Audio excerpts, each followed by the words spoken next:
धन्यवाद। सबसे पहले मैं अपने भाई का जयंत चौधरी जी को धन्यवाद कहना चाहता हूं। उन्होंने एक छोटे से राज्य से एक छोटी सी पार्टी को यहां में निमंत्रण करके अपना बड़ा दिल दिखाया है। I think Jayant, thank you very much. आपने ये जो सम्मान दिया है ये उसी विचारधारा से है कि आप जितने भी पिछड़े वर्ग से हो, कितनी भी छोटी जगह से हो, कितनी भी छोटे राज्य से हो, तभी भी आपका दर्जा सबके लिए एक ही है। और वही चौधरी जी का एक सपना था और एक सोच था, और आज आपने मुझे यहाँ में निमंत्रण करके आप सबके सामने मुझे एक अवसर दिया है, एक मौका दिया है कुछ कहने के लिए अपने राज्य के बारे, अपने क्षेत्र के बारे, नॉर्थ ईस्ट के बारे। मैं इसको आपका बड़प्पन समझता हूँ। Once again, thank you very much for having invited me here. सबसे पहले मुझे एक बात की शांति है कि जेना जी ने मुझसे पहले बात किया, उसके बाद हमारे तृणमूल कांग्रेस के सांसद ने बात किया, तो मतलब है कि मेरी हिंदी भी इतनी अच्छी नहीं है।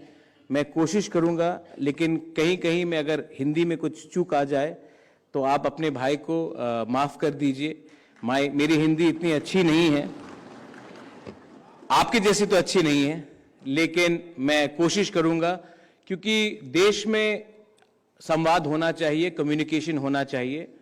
और मुझे लगता है कि अगर आप हमारे बारे भी थोड़ा जानेंगे, क्योंकि हम आपके बारे बहुत जानते हैं, हम चौधरी जी के बारे बहुत अच्छी तरीके से जानते हैं। शायद बहुत लोगों को ये बात का जानकारी भी नहीं होगा कि मेरे पिताजी मेंबर ऑफ पार्लियामेंट थे जब चौधरी जी देश के प्राइम मिनिस्टर थे 1979 में। तो एक बहुत लंबा सा एक रिलेशनशिप रहा है। और आज चौधरी जी का ये जो डेथ एनिवर्सरी है, लेकिन एक बात मैं याद करना चाहूँगा, और हमारे बीच में आज चौधरी अजीत सिंह जी नहीं है, लेकिन ये मेरी खुशनसीबी है कि उनके देहांत से पहले मेरी मुलाकात जयंत जी के संग उनके घर में हुई थी। और उस समय मैं कांग्रेस का अध्यक्ष था और मैं कांग्रेस पार्टी छोड़ रहा था। तो मैंने, हमारा उम्र भी कम है, तो मैंने कुछ कहा कि हम नहीं डरते हैं। तो उन्होंने एक दो चीज़ जो मुझे कहा था उस समय, और आज मैंने उन बातों में अमल किया। और आज मेरी एक छोटी सी पार्टी है जिसने अपने पहले इलेक्शन में जीत हासिल करके हम आज त्रिपुरा ट्राइबल ऑटोनमस काउंसिल में पावर में है 2 महीने के अंदर। तो उस समय उन्होंने, आप लोग ने मुझे महाराजा कह के जिक्र किया है, कोई महाराजा हूं नहीं मैं। हिंदुस्तान में कोई महाराजा नहीं है। एक महाराजा था, वो एयर इंडिया था, वो भी बिक गया है। हिंदुस्तान में कोई राजा नहीं है, महाराजा नहीं है। मैं भी एक ट्राइबल हूं, मैं नॉर्थ ईस्ट से आता हूं। हां, ये अलग बात है कि मेरे पिता या मेरे दादी और मेरे पूर्वजों ने एक समय त्रिपुरा में उनका राज था। आज मैं हिंदुस्तान का हूं और मैं यहां हिंदुस्तान की बात करने के लिए आया हूं, कोई परिवार के बारे बात करने के लिए नहीं आया। तो ये नॉर्थ ईस्ट में शायद आप लोग, बहुत लोग को शायद मालूम नहीं होगा कि नॉर्थ ईस्ट एक ऐसा क्षेत्र है जहां में हमारा पड़ोसी बांग्लादेश है, म्यांमार है, चाइना है, भूटान है, और बहुत लोग बोलते हैं तिब्बत है जो चाइना है। और हमारा जो कनेक्शन है देश के साथ, वो एक बहुत छोटे से रास्ते से जाता है, उनको अंग्रेजी में कहते हैं चिकन स्नेक। लेकिन अगर आप देखेंगे कि नॉर्थ ईस्ट के बारे, हमारे आम भारतीयों के बारे क्या जानकारी है। बहुत बार जब मैं दिल्ली आता हूं तो सब मेरे नॉर्थ ईस्ट के लोगों को कभी कहते हैं कि आप नेपाल से हो, कोई कहते हैं कि आप चाइना से हो, आप कोरिया से हो। और ये जो दूरी है, ये क्यों है? क्योंकि एक प्रोग्राम है, एक सोच है कि एक भारतीय को दूसरे भारतीयों से दूर रखा जाए। अंग्रेज ने डिवाइड एंड रूल पॉलिसी किया था और आज हिंदुस्तान में भी एक सोच है कि एक हिंदुस्तानी को दूसरे हिंदुस्तानी से अलग रखा जाए, कहीं में धर्म के नाम में, कहीं में जाति के नाम में, कहीं में कल्चर के नाम में। उनका खाना अलग है, इनका खाना अलग है।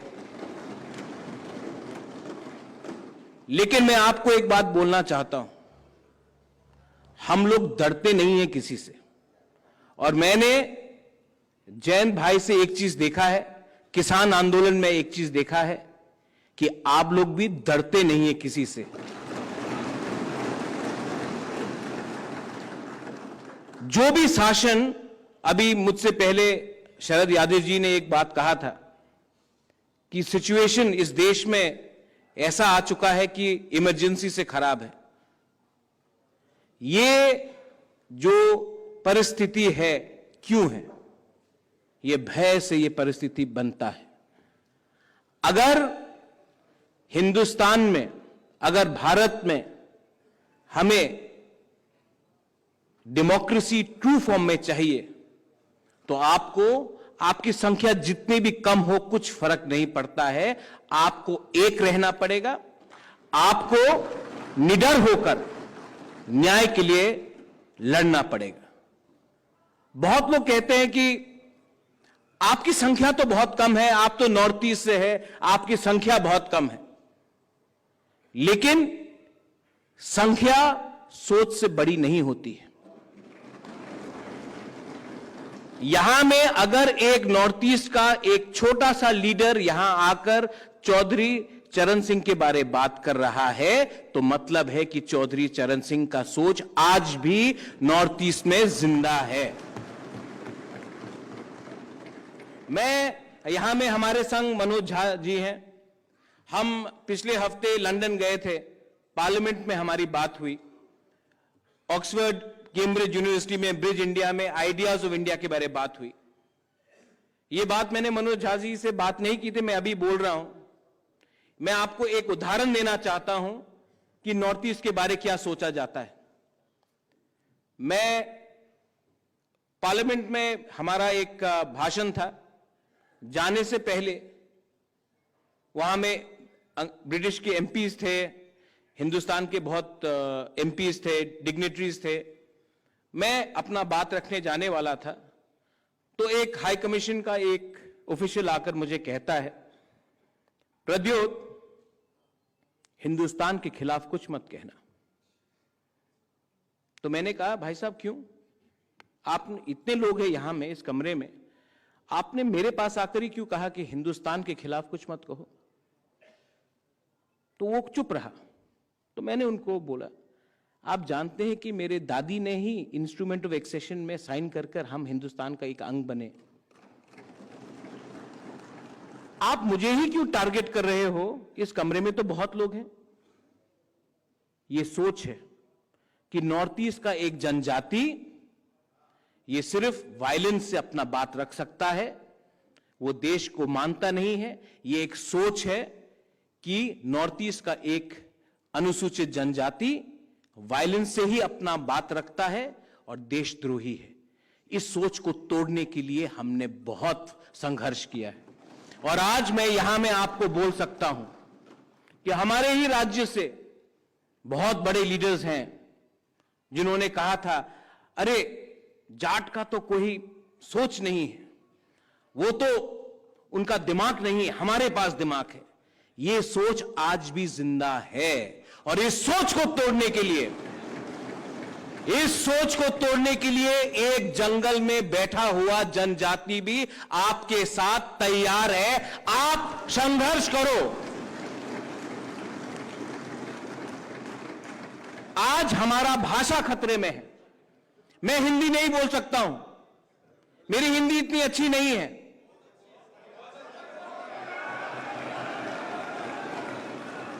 लेकिन मैं हिंदी से आपसे संवाद कर रहा हूं। लेकिन मेरा भी एक भाषा है, कोकबोरोक, जो टिबेटो बर्मीज है। आज हमें कहा जाता है कि आप उस भाषा में बात मत करो। हमारा पकवान अलग है, तो कहा जाता है नहीं, अगर आपने ये नहीं कहा, ये नहीं खाया, तो आप हमारे देश के नहीं हो सकते हो। हमारा जो वस्त्र है, रिग्नाई, ट्राइबल लोग हम लोग पहनते हैं, बोलते नहीं, जब तक आप ये नहीं वस्त्र पहनोगे तो आप देश के नहीं हो। ये कैसा देश है? ये देश सिर्फ एक भाषा के आधार में, एक खाने के आधार में या एक वस्त्र के आधार में नहीं बना था। आज नॉर्थ ईस्ट के बारे कोई बात नहीं करता है। दिल्ली में खान मार्केट में क्या हुआ है उसके बारे सब बात करते हैं। आज गांव के बारे कोई बात नहीं करता है। मुझे लगता था कि नॉर्थ ईस्ट दूर है, आज यहां आकर सुनने में मुझे लगता है कि हरियाणा, उत्तर प्रदेश का गांव, पंजाब का गांव, राजस्थान का गांव भी दिल्ली से दूर हो चुका है। मैं यहां से वापस नॉर्थ ईस्ट जाऊंगा और मैं ये बोलूंगा कि हम तो छोटे हैं, लेकिन छोटे असल में वो है जो आज सत्ते में है, क्योंकि उनका सोच छोटा है। चौधरी चरण सिंह जी का सोच, his ideas is even more stronger today when I see Mr. Jaina ji talking from Orissa, when I see someone talking from Bengal, when I see Yogendra Yadav ji, जब मैं आप सबको देखता हूं तो मुझे एक बात से मुझे मोटिवेशन, प्रोत्साहन मिलता है कि प्रद्योत वापस त्रिपुरा जाओ और वापस लड़ो, क्योंकि आप अकेले नहीं हो। और मैं आपको बोलना चाहता हूं, ये जो आपका संघर्ष है, ये जो आपका सोच है, आप कायम रखिए। इस जंग में अगर मैं अपने आप को राजा समझूंगा तो मैं हारूंगा। अगर मैं आपके संग इस जंग में मैंने आपको अकेला छोड़ा तो मैं हारूंगा, क्योंकि अकेले बांटकर ये जीतते हैं। इसके लिए मैं आपको बोलना चाहता हूं, मेरा भाई है यहां में, इस भाई के लिए मैं त्रिपुरा से यहां आया हूं और इस भाई को मैं एक दिन देखना चाहता हूं जहां में चौधरी चरण सिंह जी थे।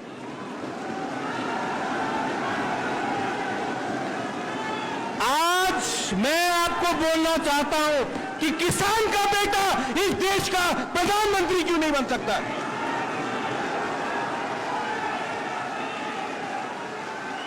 एक उड़ीसा से एक व्यक्ति इस देश का प्रधानमंत्री क्यों नहीं बन सकता है? ये देश को अगर आपको बचाना है, जयंत चौधरी, मुझे सुनाई नहीं दे पड़ा भाई।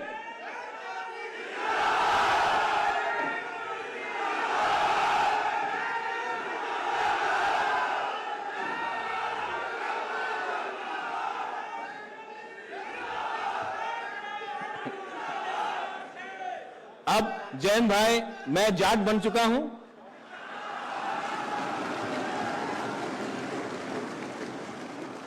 आप सबको भी मैं ट्राइबल बनाकर छोड़ूंगा। इतना ही बात रख के मैं आप सबको कहना चाहता हूं कि मैं आपका आभारी हूं। आपने मुझे यहां में एक मौका दिया और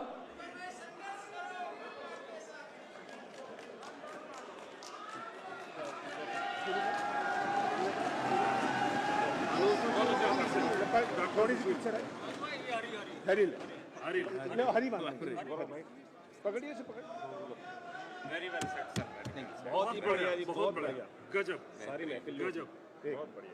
सोच रहे थे बाद में मिलेंगे, लेकिन take the number and will come to visit you.